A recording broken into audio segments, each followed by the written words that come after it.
और इधर जो है बृहस्पति जी के शिष्य उद्धव जी, और इधर जो है विदुर जी मैत्रेय जी से कथा श्रवण कर रहे हैं। महाराज परीक्षित जो है सुखदेव जी से कथा श्रवण कर रहे हैं।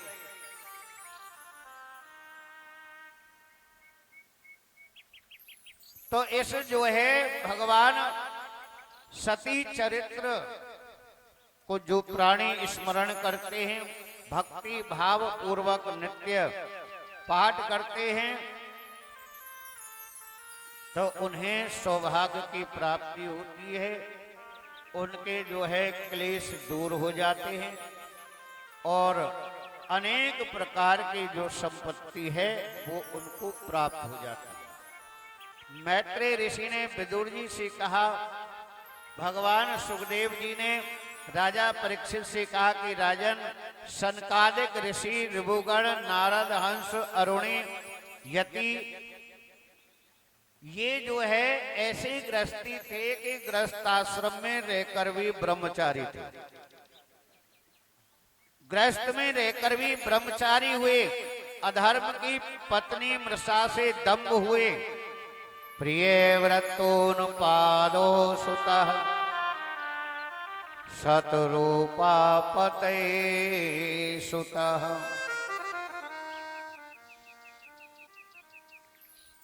स्वयंभू मनु के वंश को वर्णन करते हैं। शतरूपा के पति भगवान मनु ने वासुदेव की कला से संपन्न प्रियव्रत और उत्तानपाद नामक इन दो पुत्रों को जन्म दिया।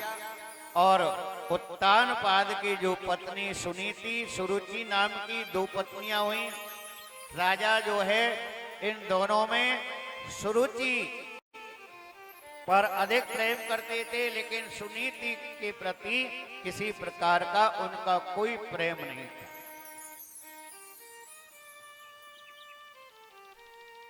तो एक बार जो है महाराज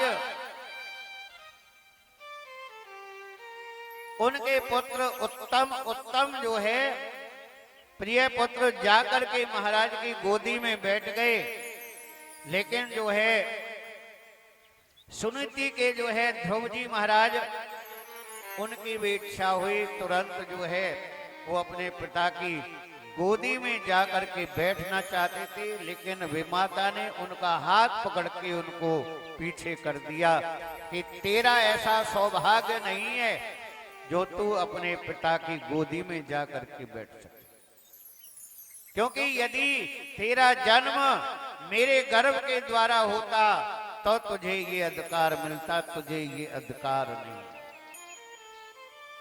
इस प्रकार बालक ध्रुव जो है अपनी विमाता के इस प्रकार के शब्दों को सुनकर के तुरंत वहां से महलों से चल दिए, अपनी माता के पास पहुंचते।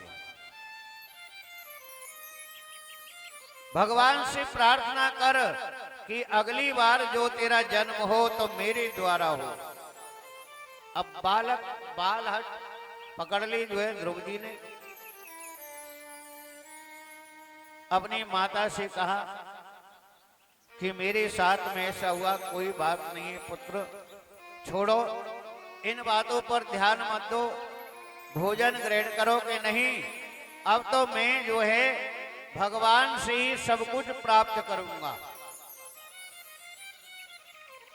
बालक है, बालक की बातों पर इतना कोई ध्यान नहीं देता। माता सुनीति ने कहा कि बेटा भगवान जरूर प्राप्त होंगे और भगवान तुम्हारी बात अवश्य सुनेंगे, लेकिन उसके लिए थोड़ा बड़ा हो जा, क्योंकि तभी जाकर के भगवान की प्राप्ति कर सकता है कि नहीं अब मैं भगवान की प्राप्ति करके ही रहूंगा। बालक ध्रुव जो है घर को छोड़ करके और जंगल की तरफ निकल गए। माता ने खूब पुकारा कि बेटा रुक जा, बेटा रुक जा, लेकिन जो है ध्रुव जी ने आवाज ही नहीं सुनी, चले गए जंगल में। अब बालक है, उनकी समझ में क्या है कि भगवान को कैसे प्राप्त करना है। भगवान को कैसे प्राप्त करना है क्या जाने। एक वृक्ष के नीचे बैठ गए, देव ऋषि नारद जी आ गए। नारायण नारायण नारायण। नारद जी ने बालक ध्रुव को देखा। नारद जी ने बोला कि बेटा क्या बात है, यहां पर क्यों बैठे हो, क्या कारण है। भगवान को प्राप्त करना है। बोले भगवान को प्राप्त करना, अरे बेटा क्या करना है, घर जाओ। इस जंगल में जो है बड़े ही हिंसक पशु हैं, तुम्हें मार देंगे, खा जाएंगे, जाओ तुम यहां से। बोले कि नहीं, जब तक मुझे भगवान के दर्शन प्राप्त नहीं होंगे तब तक मैं यहां से नहीं जाऊंगा, यहां से मैं नहीं जाऊंगा। जब इस प्रकार बालक ध्रुव की ऐसा अटल विश्वास देखा नारद जी ने कि अच्छा पता है तुम्हें भगवान को कैसे प्राप्त करना है। बोले कि महाराज मुझे नहीं पता, मैं तो आपको ही गुरु मानता हूं, आप मुझे बता दीजिए कि भगवान को कैसे प्राप्त करना है। नारद जी बोले कि मैं तुम्हें मंत्र बताता हूं। भगवान का द्वादशाक्षर मंत्र है ओम नमो भगवते वासुदेवाय। इसका जाप करते रहो, निश्चित रूप से तुम्हें भगवान की प्राप्ति हो। अब नारद जी जो है जिनके गुरु हैं, नारद जी ने ऐसा उपदेश किया, मंत्र दे दिया ध्रुव जी को, और वह बालक ध्रुव जो है उसी प्रकार भक्ति में लीन हो गए। नाम जपती रहे, नाम जपती रहे। और ऐसा समय आया कि एक दिन साक्षात भगवान नारायण प्रकट हो गए। ऐसा जो है अटल विश्वास और ऐसी जो है अटल भक्ति महाराज ध्रुव की भगवान को आना ही पड़ा। इधर महाराज जो है मनु, उनको पता चला, तुरंत जो है बड़ी प्रसन्नता के साथ में बालक ध्रुव को लेने के लिए रथ भेजा। रथ में आए ध्रुव जी। ध्रुव जी को जब इस प्रकार सर्वगुण संपन्न महाराज मनु ने समझा तो उनको राजगद्दी पर ही अभिषिक्त कर दिया, राजा बना दिया। ध्रुव जी को राजा बना दिया और स्वयं जो है महाराज मनु अपने जो है इस शरीर को त्याग करने की इच्छा से भगवान का भजन करने के लिए जंगल में निकल गए। अभिवध्यम पितोपादः वासिर्भिश्चाभिमन्त्रितः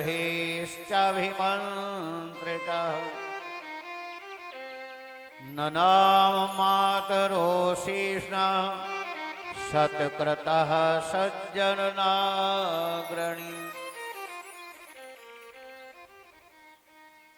इस प्रकार जो है ध्रुव को उठा करके माता पिता ने जब गले से लगाया तो वो समझ गए कि ध्रुव जो है अब इस योग्य हो गया है। मैत्रेय जी ने कहा कि ध्रुव ने शिशुमार प्रजापति की कन्या भ्रमे का पाणी ग्रहण किया, जिससे कल्प और वत्सर नाम के 2 पुत्र हुए। उन्होंने इला को अपनी दूसरी पत्नी बनाया। अभी जो है उत्तम, उनका जो दूसरा भाई था वो अविवाहित था, उसका विवाह नहीं हुआ। आखेट के लिए यानी कि जंगल में जो है वो चले गए आखेट के लिए, शिकार करने के लिए। लेकिन वहां पर यक्षों ने जो है ध्रुव जी के भाई को उत्तम को मार दिया। यक्षों के द्वारा जो है जब इस प्रकार का मरण जो है अपने भाई का ध्रुव जी महाराज ने सुना तो क्रोध में आकर के सेना को तैयार करके जो है यक्षों पर ध्रुव जी ने आक्रमण किया। ध्रुव जी ने यक्षों के ऊपर आक्रमण किया, लेकिन जो है यहां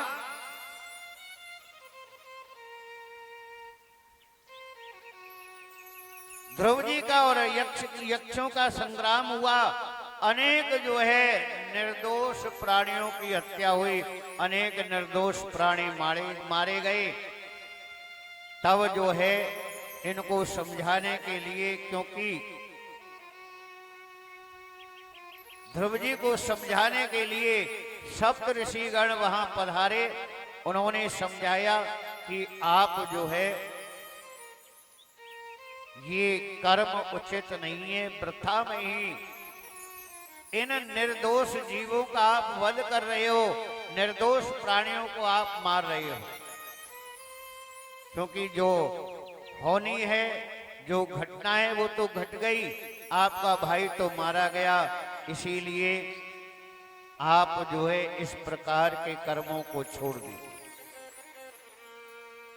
सांत्वना दी मुनियों ने और उनके कुशल क्षेम की कामना की। मुनि वृंदों ने कहा, हे राजन, सारंग धनुर्धारी शरणागत रक्षक परम प्रभु तुम्हारे शत्रुओं को नष्ट करेंगे, लेकिन तुम्हें अब ये कर्म शोभा नहीं देता है। तुम्हें साक्षात भगवान नारायण के दर्शन प्राप्त हैं, इसीलिए नाम संकीर्तन या श्रवण तक से जीव मृत्यु पर शीघ्र ही विजय प्राप्त कर लेता है। ध्रुव जी को तत्व का उपदेश दिया ऋषियों ने, और उस तत्व का उपदेश देने के पश्चात जो है भगवान के नाम का, भगवान के संकीर्तन का जो महात्म मुनियों ने ध्रुव जी को बताया कि आप ये सब छोड़ दीजिए। क्यों? हर प्राणी, हर जीव अपने अपने कर्मों के बंधनों में बंधा हुआ है, इसीलिए आप तो केवल भगवान का नाम जपिए, भगवान का गुणानुवाद करिए या भगवान के नाम का संकीर्तन करिए। छीन लिया मेरा भोला सा मन, राधा रमण प्यारो राधा रमण। छीन लिया मेरा भोला सा मन, राधा रमण प्यारो राधा रमण। राधा रमण प्यारो राधा रमण, राधा रमण प्यारो राधा रमण, राधा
का जीवन निर्धन का धन, भक्तों का जीवन निर्धन का धन।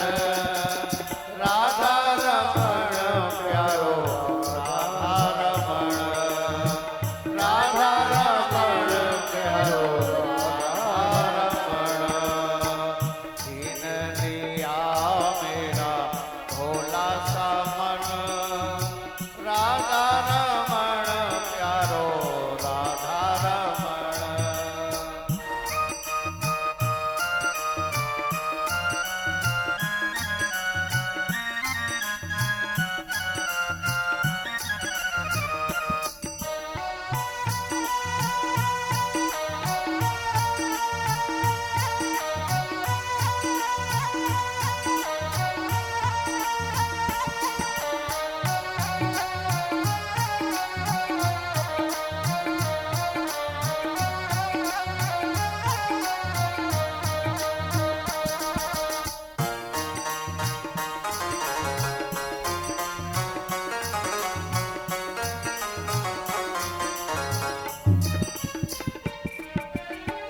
यमुना के जल में वही श्याम खेले, लहरों में उछले और मारे झमेले। यमुना के जल में वही श्याम खेले, लहरों में उछले मारे झमेले। यमुना के जल में वही श्याम खेले, लहरों में उछले और मारे झमेले। लहरों में उछले मारे झमेले। बिछुड़न कभी होवे मोहन मिलन, बिछुड़न होवे कभी मोहन मिलन।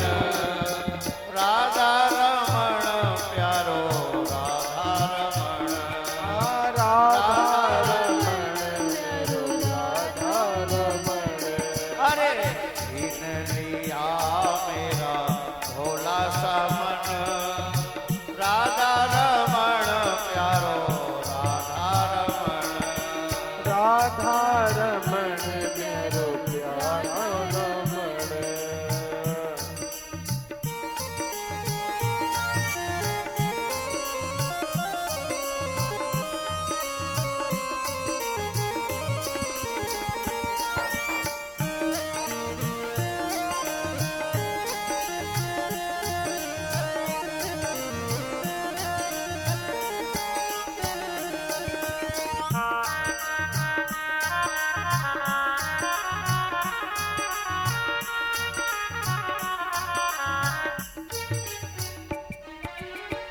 जाकर के देखा वो मंदिर के अंदर, बैठा वही बाबा वो श्याम सुंदर। जाकर के देखा मंदिर के अंदर, बैठा वही बाबा वो श्याम सुंदर। जाकर के देखा वो मंदिर के अंदर, बैठा वही बाबा वो श्याम सुंदर। बैठा वही बाबा वो श्याम सुंदर। कुंडल हलन और तिरछी चलन, कुंडल हलन और तिरछी चलन। राधा रमण मेरो राधा रमण, राधा रमण मेरो राधा रमण। अरे छीन लिया मेरा भोला सा मन, राधा रमण प्यारो राधा रमण। राधा रमण मेरो राधा रमण। राधा रमण मेरो राधा रमण, राधा रमण प्यारो राधा रमण। राधा रमण मेरो राधा रमण। राधा रमण मेरो राधा रमण। अरे छीन लिया मेरा भोला सा मन, राधा रमण प्यारो राधा रमण। राधा रमण मेरो राधा रमण। राधा रमण